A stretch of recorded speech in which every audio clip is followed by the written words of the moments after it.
Hello everyone, welcome back to our channel.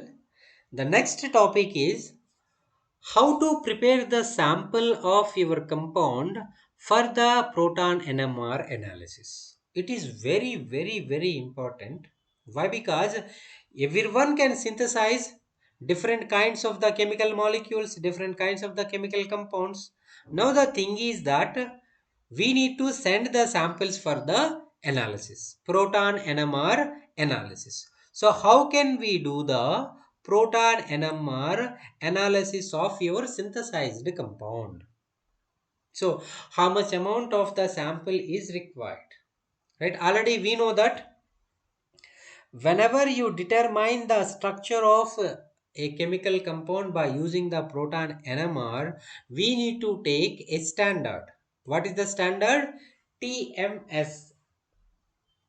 TMS is the main standard. Why we need to take the TMS? Already we had a discussion, right?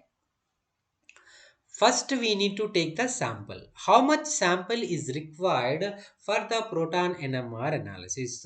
Most of the students are got confused with this one. Nowadays, the people who are doing the research, they don't know how much amount of the sample is required for the analysis purpose for the proton NMR. So, how much we need? 5 mg to 10 mg of the sample is needed.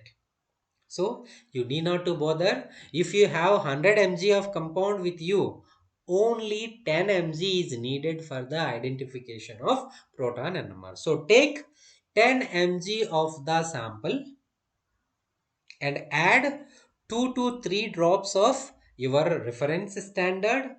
Then we need to take 2 to 5 ml of the sample. Now the question is, what kind of sample is going to be used for the analysis purpose? One thing is very clear.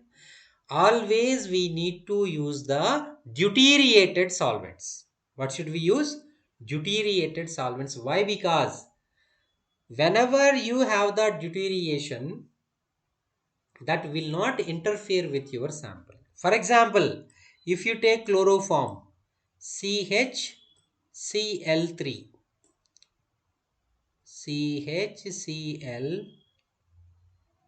if you have chloroform, in the chloroform we are having the proton or not? So this proton is going to give a signal or not?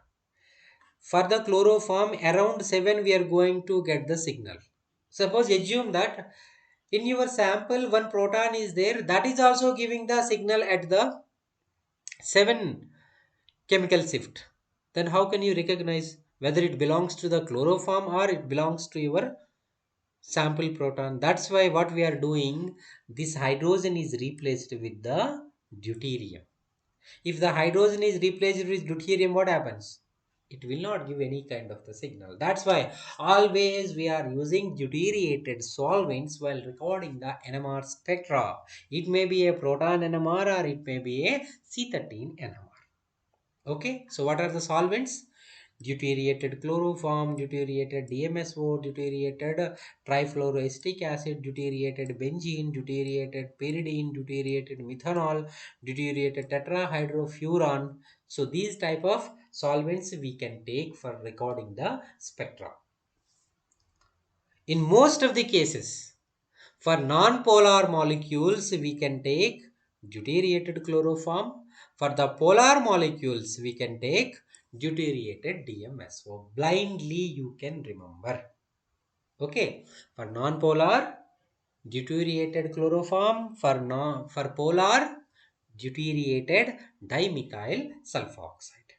Okay. So, in this way, we can prepare the sample for the recording of your proton NMR.